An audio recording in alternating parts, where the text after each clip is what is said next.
Belilah perusahaan yang memperkaya semua pemegang sahamnya dengan adil. Janganlah membeli perusahaan yang hanya memperkaya pemegang sahamnya yang merangkap sebagai komisaris dan direksi. Oke, jumpa lagi dengan Edwin di channel analisis laporan keuangan. Untuk sesi kali ini saya mau bahas PTPP ya, BUMN. Kita lihat ya kinerjanya menarik atau enggak ya di 2025 Q3. Oke, kita disclaimer dulu. Jadi video ini disusun oleh saya, Edwin, dengan tujuan sharing analisis dari sudut pandang pribadi saya. Jadi si materi ini sifatnya hanya edukasi dan informasi umum ya, bukan rekomendasi investasi. Tidak dimaksudkan sebagai ajakan beli, jual, atau hold saham yang dibahas ya, PTPP. Jadi setiap keputusan investasi adalah tanggung jawab masing-masing individu ya. Jadi do your own research, silahkan analisis lebih lanjut kalau memang perusahaan ini menarik ya. Jangan jadikan analisis saya ini sebagai analisis yang utama. Oke, jadi PTPP nanti akan saya nilai ya dengan 3 kriteria utama saya gitu. Yang pertama itu syaratnya harus bagi dividen. Nah, kenapa perusahaan itu harus bagi dividen? Karena perusahaan yang bagi dividen adalah perusahaan yang sudah terbukti untung dari bisnisnya gitu ya. Keuntungannya itu disisihkan oleh perusahaan dan dibagikan kepada kita pemegang sahamnya. Jadi itu adalah bentuk nilai tambah yang diberikan perusahaan kepada kita. Jadi akan ada keuntungan tuh ya. Jadi yang jelas perusahaan ini nggak cuma untung di atas kertas ya. Nah, pastinya perusahaan yang bagi dividen itu adalah jelas perusahaan yang pro kepada kita pemegang sahamnya.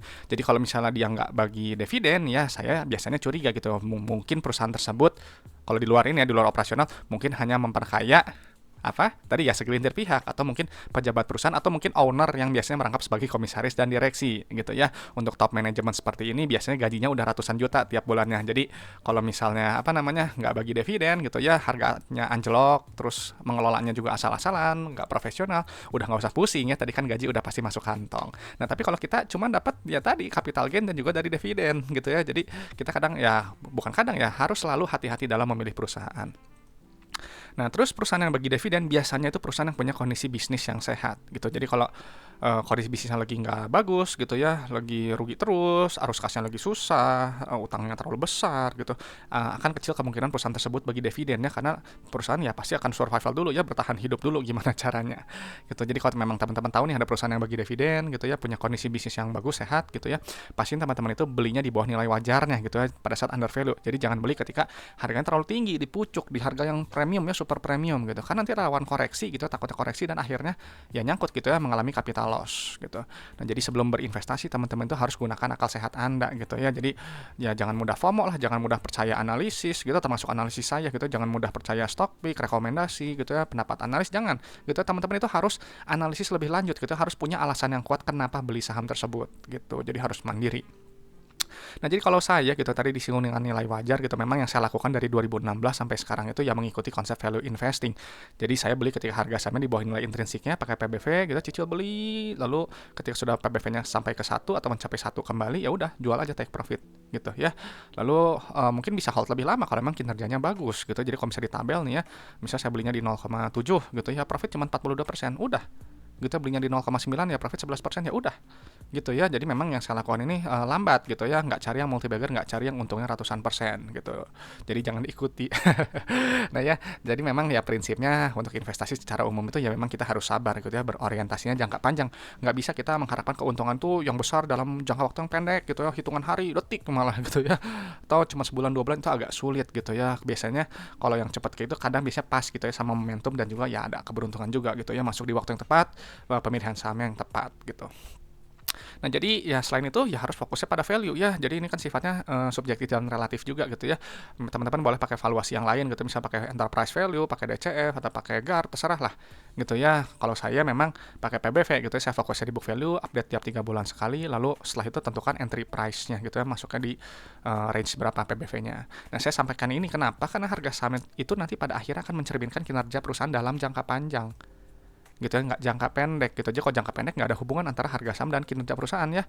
Ada banyak perusahaan yang buruk digoreng naik gitu ya, banyak gitu ya, tiap hari selalu jadi hot gitu ya, hot topic, trending gitu ya. Tapi toh kembali lagi ya, perusahaan yang kinerjanya buruk gitu dalam jangka panjang juga nanti akan jatuh lagi gitu ya, mungkin kegocap mungkin, atau kurang dari 50 gitu ya. Terus banyak nanti akhirnya investor-investor itu nyangkut gitu, sedih gitu, kasihan gitu ya. Semoga nggak jadi korban gitu. Jadi kalau memang kita lihat gitu ya, perusahaan-perusahaan yang harganya 50 atau kurang dari 50, biasanya itu perusahaan bermasalah gitu ya, pengalaman saya seperti itu gitu. Nah, jadi kita memang harus analisis dulu. Kalau saya pakai sedikit dari fundamentalnya saya bilang, karena saya cuma pakai laporan keuangannya, sedikit rasio, dan tadi pakai PBV gitu ya. Jadi analisis saya ini nggak lengkap. Jadi teman-teman kalau misal kurang, silahkan gitu cari bagian-bagian yang kurang gitu. Nah, jadi kalau saya memang harus paham gitu laporan keuangan, karena dari ketiga laporan keuangan, jenis laporan keuangan tersebut, neraca, laba rugi, arus kas, itu nanti akan bercerita tentang kondisi perusahaannya, lagi sehat atau lagi stroke gitu, lagi kanker, lagi sakit gitu ya. Jadi kadang eh kalau buat saya gitu laporan keuangan ini cukup gitu ya untuk menilai. Karena nanti dari laporan keuangan itu, dari pos-pos keuangan yang ada, nanti akan muncul 7 ciri perusahaan sehat gitu ya. Ini versi saya gitu ya. Yang pertama, bisnisnya sehat ya, uang kasnya nyata, ada likuiditas, keberlangsungan operasinya bagus, bisa bayar dividen, nggak bergantung utang terlalu besar, bertumbuh, berekspansi jangka panjang, dan juga menjaga kepercayaan kita, investornya dan juga kreditornya. Dan nanti kita itu sebagai investor akan diuntungkan lewat valuasi harga saham yang cenderung naik seiring dengan kinerjanya. Dan juga stabil ketika ada penurunan jangka pendek, nanti dia akan kembali lagi ya ke harga awalnya atau mungkin naik lebih tinggi selama kita belinya itu nggak di harga yang terlalu premium ya, nggak di harga yang terlalu mahal gitu. Jadi perhatikan harga belinya gitu ya. Nah, jadi nanti untuk si PTPP ini nanti akan saya screening ya, pakai 7 syarat saya, dividen, return earning, PBV, dan pola arus kasnya gitu. Dan nanti akan dipindahkan ke Excel seperti ini ya. Nah, ini teman-teman ini bisa download gratis ya kalau mau, kalau perlu gitu silahkan. Linknya ada di deskripsi video, passwordnya ALK Edwin ya. Oke, jadi kita langsung aja ke bagian analisis ya. PTPP, PTPP, PTPP. Nah, ini udah digedein nih biar jelas gitu ya. Nah, ginilah jelas ya segini. Nah, ini kita PTPP gitu ya. Lihat nih, satuan ini rupiah, ini masih juta ya. Oke, nah ini teman-teman ada kemarin yang trouble katanya, Pak, market cap-nya ini kan di apa nggak bisa diakses. Ini nih, isi dulu harganya dan juga apa jumlah saham beredar. Nanti dia akan muncul si ini ya. Pastiin juga satuannya benar gitu. Oke, nah jadi untuk si PTPP ini kalau saya lihat gitu, ini terakhir bagi dividen 2019 ya. Kenapa ya ini nggak bagi dividen? Gitu ya, saya nggak tahu, kita lihat aja bersama-sama. Cuman yang pasti kalau perusahaan yang nggak bagi dividen, buat saya ini perusahaan yang nggak bagus gitu ya, karena ya apa nilai tambahnya gitu ya. Bisa jadi mungkin lagi kesulitan kas atau mungkin kesulitan apa, rugi terus, saya nggak tahu ya. Cuman yang pasti kalau nggak ada dividen udah titik, saya langsung close laporan keuangannya, saya langsung ya udah cari saham lain aja, simple gitu ya. Terlepas nanti mau harganya naik ke berapa saya nggak peduli. Oke, yang kita pindahkan itu Kastara Kas ya, yang ini. Nilai yang paling atas.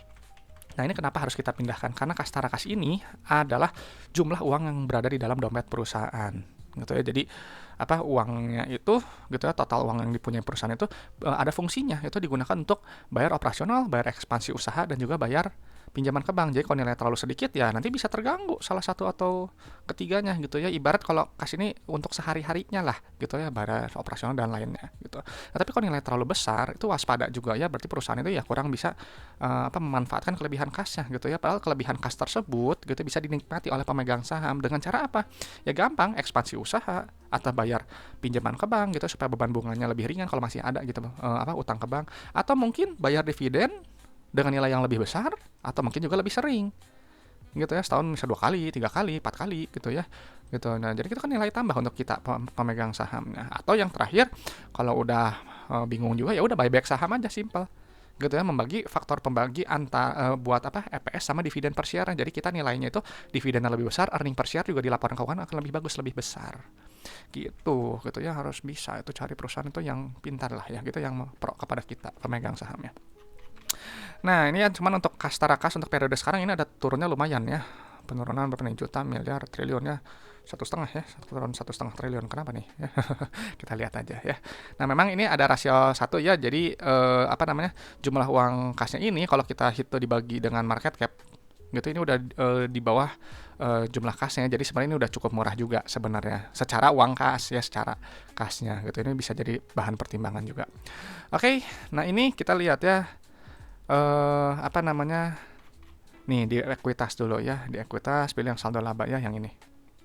Nah, ini saldo laba ini penting ya gitu ya. Kenapa saldo laba ini harus kita lihat? Karena saldo laba ini adalah total akumulasi keuntungan yang telah dihasilkan perusahaan ya, dari semenjak perusahaannya pertama kali berdiri gitu ya, pertama kali beroperasional sampai sekarang 2025 Q3. Jadi si PTPP nih ya, dari zaman dulu sekali sampai sekarang 2025 Q3 telah menghasilkan total profitnya 4,5 triliun ya ini bagus sebenarnya, dia sudah terbukti profit gitu, cuman kenapa nih nggak bagi dividen gitu, mungkin bisa jadi ada gangguan di sini ya, pokoknya arus kas biasanya sih gitu. Dan cuman kita lihat dulu ya, jadi kalau misalnya si saldo labanya negatif ya, dia artinya perusahaan tuh rugi terus gitu ya, apalagi kalau misalnya dia udah defisit gitu ya, akumulasi kerugian gitu, artinya ya udah rugi melulu. Di mata saya itu perusahaan yang saldo labanya negatif itu adalah perusahaan yang bermasalah, karena udah jelas gitu ya, rugi terus gitu ya. Mau harga saham nanti digoreng naik saya nggak peduli gitu ya, karena saya akan cari ya dari dalam gitu ya, dari laporan keuangannya perusahaannya bagus dulu gitu ya setidaknya. Nah lalu setelah itu kita pindah ke bagian ekuitas yang ini, ya total ekuitasnya, ekuitas pemilik, pindahkan dulu gitu ya. Kadang beberapa kali saya suka bilang gitu ya, di kalau satuannya rupiah agak susah ngisi datanya ya, angkanya banyak. Jadi enak yang satuannya juta gitu. Nah kayaknya ini udah kita pindahkan gitu ya. Nah ini kita lihat nih ya, ada rasio saldo laba terhadap modal awal, ini nilainya 0,43 ya, artinya si PTPP itu telah menghasilkan total profitnya 0,43 kali modalnya, jadi belum balik modal sebenarnya. Karena kalau udah balik modal ya nilainya satu, kan ibaratnya teman-teman modal bisnis 1 miliar telah menghasilkan 1 miliar, itu kan berarti nilainya satu. Kalau ini modal 1 miliar untungnya baru 430 juta gitu ya, jadi belum balik modal gitu. Cuman ya udah, kalau belum balik modalnya dia artinya perusahaan itu masih bertumbuh di mata saya. Nah lalu kita langsung ke bagian laba rugi ya. Di laba rugi kita harus cek langsung ke bagian pendapatan. Nah ini nih, lihat nih ya, pendapatannya turun ternyata ya di 2025 Q3 ya, dibandingkan dengan kuartal sebelumnya. Artinya gitu ya, ya kurang bagus. Nah ini geser salah. Artinya kurang bagus gitu ya. Si pendapatan usaha itu gitu ya, itu ciri gitu, salah satu indikator perusahaan yang bertumbuh gitu. Jadi kalau misalnya nilainya naik ya perusahaan bagus ya, tumbuh, artinya barang atau jasa yang ditawarkan oleh perusahaan itu dia relevan tuh customer ya, disukai customer, dibutuhkan oleh customer. Tapi kalau turun ya mungkin barang dan jasanya udah nggak menarik lagi gitu ya. Ini penurunannya lumayan ya, turun 4 triliun. Dan nanti si pendapatan nanti akan dikurangi oleh harga langsung ya, harga modal barang atau jasa ya, COGS. Nanti keluar nilai laba bruto. Nah ini nih, cuma memang secara laba bruto sih turunnya nggak signifikan juga ya ini ya. Oke ya. Nah itu nggak, masih lumayan lah ya. Cuman secara GPM ini dia naik ya, lebih bagus ya. Jadi kalau si laba bruto ini untuk menghitung inti efisiensi perusahaan gitu ya, dan juga untuk melihat kemampuan perusahaan untuk menempatkan harga jual barang atau jasanya ini di atas harga modalnya. Jadi kalau misalnya GPM 15%, artinya kan modal barang kalau misalnya jual barang 100.000 ya modal barang 85.000. Dapat untungnya 15.000 gitu ya. Perusahaan yang bagus ya biasanya margin kotornya laba kotornya dia tinggi gitu, karena marginnya tebal gitu. Dan semakin besar GPM, semakin besar uang untuk net profit, karena kan nanti si laba kotor nanti dikurangi oleh beban ya tuh, beban usaha, beban bunga, beban bla bla bla gitu ya, nanti keluar laba tahun berjalan ya, laba bersihnya yang ini, mana nilainya. Nah ini nih gitu. Jadi si inti laporan keuangan itu, laporan laba rugi itu kan ini sebenarnya perusahaannya untung atau enggak gitu. Tapi kalau misalnya kita mencermati pos-pos keuangan yang lain ya setidaknya kita dapat gambaran gitu ya, setidaknya lebih luas, lebih lengkap. Dan ini lihatnya, ini laba bersihnya anjlok banget ya, turun sekali gitu ya, dari 267 miliar jadi cuma 5 miliar gitu. Waduh. PS-nya cuma 1 lagi. Bayangkan PR-nya aja 322 gitu ya, PR 32. Oh tadi ada yang kelewat ya, ini kan tadi PR 322 ya. Nah ini lihat nih, PBV nya 0,2 ya, jadi meskipun dia rendah gitu ya, PBV nya rendah, dia kan potensi profit 400% ya. Nah tapi ini secara PR juga kemahalan gitu, jadi perusahaannya secara profitabilitas kurang bagus gitu ya. PR itu adalah jumlah waktu dalam satuan tahun untuk balik modal gitu ya, bila EPS itu stagnan. Jadi kalau misalnya PR-nya 5 gitu ya, berarti teman-teman ya setidaknya kutip balik modal 5 tahun gitu ya, holding periodnya 5 tahun gitu. Nah tapi kalau misalnya 322 ya berarti teman-teman harus siap pegang si PTPP ini 322 tahun gitu ya, diwarisin aja gitu ya. Gitu, jadi sangat kemahalan ya secara PR gitu. Sedangkan saya carinya yang borderline sekali itu kurang dari 15 gitu ya, jadi nggak menarik sih buat saya ya ini. Gitu ya, terlepas dari harganya yang mau naik. Nggak tahu sih saya kita ke depannya gimana. Nah, jadi setelah itu kita langsung cek ke bagian apa? Ke bagian ini, penerimaan kas ya untuk memvalidasi si laba rugi gitu kan. Laporan arus kas itu penting, sering dilupakan oleh analis gitu. Padahal ini kita untuk memvalidasi laba rugi gitu ya. Jadi si PTPP ini kan ngaku pendapatannya tuh 10,7 juta miliar triliun ya, 10,7 triliun. Uang yang diterima berapa? Uang yang diterima sekian, 14,7 triliun. Bagus gitu ya. Artinya dia rasionya tinggi ya. Rasio apa, Pak, yang tinggi gitu? Ini rasio penerimaan kas pendapatannya, receipts to revenue rasionya gitu. Jadi misalnya asumsinya gini, teman-teman jual barang 100 juta gitu pada customer. Nah, customer itu bayar 137 juta, ada lebihnya. Gitu bisa jadi 37 juta itu adalah selisih dari mungkin piutang-piutang yang sebelumnya belum tertagih. Gitu. Jadi bagus ya, uang itu piutang itu harus ditagihin dong gitu ya. Karena kan ingat ya, si uang kas itu gunanya untuk bayar operasional, bayar ekspansi usaha, dan juga bayar pinjaman ke bank gitu ya. Kok nilai terlalu sedikit gitu ya, ya bisa terganggu. Nah, cuman ini PTPP bagus ya, rasio manajemen kasnya baik secara penerimaan ya, bukan secara keseluruhan gitu, baru penerimaan kasnya aja ini ada perbaikan ya, dia meningkat ya, receipts to revenue rasionya. Nah, jadi si kasnya ini tadi kan digunakan untuk bayar operasional ya, tuh bayar supplier, bayar direksi, karyawan, bla bla. Tuh ingatnya gajinya kalau karyawan tuh segini nih, gede ya gitu ya, dibagi dengan karyawan, bla bla bla gitu. Nah, jadi lihat nih ya, net CFO-nya negatif ya, dikurangin bersihnya segini. Ini gawat gitu ya, bukan gawat, nggak bagus dalam jangka panjang. Karena nilainya negatif, lihat tuh. Ada perusahaan ini ya dari bisnisnya juga nggak menghasilkan uang tunai gitu, uangnya habis semua untuk bayar operasional. Ngapain? Teman-teman punya bisnis gitu ya, bayar gaji, bayar ini itu, habis semua terus nombok lagi, kurang 136 miliar. Gitu, ini nggak akan sehat dalam jangka panjang. Dan mungkin karena itu, mungkin semenjak yang apa, kan ini kan tahun buku 2019, 2020 pasca corona, 2021, 22, 23, 24 sampai sekarang mungkin CFO-nya negatif terus. Ya iya, sedang kesulitan uang kas. Kita mau gimana bagi dividen? Gitu kan tadi udah disebutnya waktu di awal gitu, kalau misalnya perusahaan rugi terus atau arus kasnya lagi susah, bunganya terlalu besar, ya nggak akan bisa bayar dividen. Ini mungkin bisa jadi ya ini gitu ya, nggak bisa bayar dividen.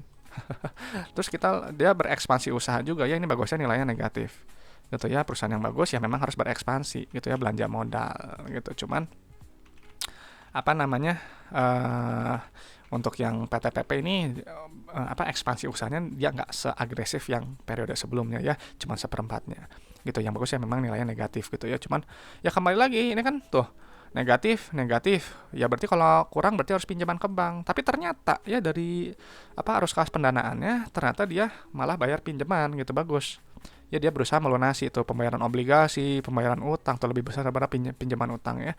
Dan ini nilai negatif. Yang bagus itu memang seperti ini gitu ya, harus nilainya negatif. Jadi perusahaan itu harus bisa melunasi pinjaman-pinjamannya gitu. Cuman nih kita lihatnya nih dari di periode sebelum ini, lihat nih, bergantung pinjamannya besar sekali ya. Untuk apa? Untuk bayar ekspansi usaha dan juga untuk bayar kurangnya uang untuk operasional. Jadi dia harus minjam ke bank gitu. Tuh penerimaan utang bank. Ingat ya, kalau penerimaan utang bank tuh, ini juga nih penerbitan obligasi ya. Jadi kalau nggak suntik modal ya ini minjam ke bank gitu ya. Jadi makanya hati-hati gitu. Nah, untuk PTPP kalau kata saya secara manajemen arus kas gitu ya, ini nggak bagus untuk jangka panjang, apa ya, udah 2 kali berturut-turut. Ini kemungkinan saya sudah curiga ini 2000 sebelum-sebelumnya juga pasti, sebelum 2019 ya. Sebelum 2019 pasti dia negatif terus. Gitu ya. Iya, mau gimana bayar sehari-hari gitu ya, operasional gitu. Jadi secara manajemen kas dia kurang baik ya, sebenarnya kurang bagus. Cuman secara ekspansi usaha ya dia bagus ya, cuman memang dia nggak terlalu agresif sekarang. Dan dia untuk sekarang juga melunasi pinjaman ya. Ini sebelumnya kan karena dia pinjam agak besar. Nah, karena pola arus kasnya min, jadi dia harus bayar dari uang yang berada di dalam dompet. Makanya ini kenapa ada penurunan kas yang lumayan besar gitu ya. Uangnya katakanlah bayar operasional, bayar ekspansi usaha, bayar pinjaman ke bank, jadi yang ada di dompet kurang sekian gitu ya. Kalau yang bagus ya harusnya ada kenaikan kas tarakas yang terutama didasari oleh CFO-nya yang besar gitu. Jadi si PTPP gimana nih ya setelah kita pindahkan datanya? PTPP udah jelas ya nggak menarik buat saya. Ingat, buat saya gitu ya, soalnya yang nggak ada bagi dividen, nggak ada nilai tambah gitu ya. Berarti kan bisnisnya katakanlah meskipun dia untung, ya untung di atas kertas gitu ya, apalagi CFO-nya negatif ya. Nah, terus juga secara saldo laba ya dia masih oke lah, dia positif ya, menghasilkan 0,43 kali modal ya, masih bertumbuh gitu. Secara PBV juga ini bagus ya, sebenarnya PBV murah 0,2, potensi profit 400% kalau sampai ke PBV 1 gitu. Cuman di balik itu semua ya itu, secara profitabilitas ini sangat-sangat apa ya, nggak profitable lah gitu ya, karena PR kecil, besar sekali gitu ya, jadi nggak, ya banyaknya PS-nya cuma satu gitu ya, ini PR-nya 322 gitu, jadi teman-teman harus siap 322 tahun untuk holding saham ini kalau belinya sekarang, kecuali kalau kedepannya ada kinerjanya membaik ya bagus lah gitu ya, dia PR-nya jadi mengecil, tapi sebelum ini lumayan ya bisa kecil gini gitu. Apa saya salah isi, coba sebentar ya dicek dulu, kayaknya nggak mungkin deh, oh iya nih benar ya tuh. Iya, berarti emang yang kinerja sekarang aja emang lagi nggak bagus. Dan secara untuk arus kas, tadi udah dijelaskan ya, jadi ini nggak sehat sama sekali ya. CFO-nya negatif, gitu ya, penurunan kasnya terlalu besar, barang kantong sama pinjaman juga terlalu besar, gitu ya, meskipun dia berekspansi usaha masih bagus, gitu. Jadi itu aja mungkin pendapat saya untuk PTPP. Gimana nih untuk teman-teman, PTPP menarik nggak? Gitu ya. Gitu ya, boleh kasih pendapatnya di kolom komentar. Jadi kalau buat saya sih ya ini kan jelas nggak menarik ya, tapi kembali lagi terlepas nanti harganya mau naik ya bisa sampai 1000, 1200 saya nggak peduli gitu, karena saya carinya tadi di dalamnya dulu. Oke teman-teman, paling itu aja. Kalau teman-teman ada apa pertanyaan seputar investasi saham atau apa ya, request saham ya boleh sampaikan aja gitu, nanti saya respon. Cuman untuk request saham saya pending dulu sampai ke awal Desember ya, minggu 1 atau minggu 2 gitu, baru saya mulai bahas gitu. Itu aja lah teman-teman gitu ya. Semoga bermanfaat gitu ya, semoga bisa memperkaya pandangan teman-teman dalam menilai suatu perusahaan gitu ya. Oke teman-teman, saya Edwin dari channel analisis laporan keuangan. Sampai jumpa di video-video berikutnya.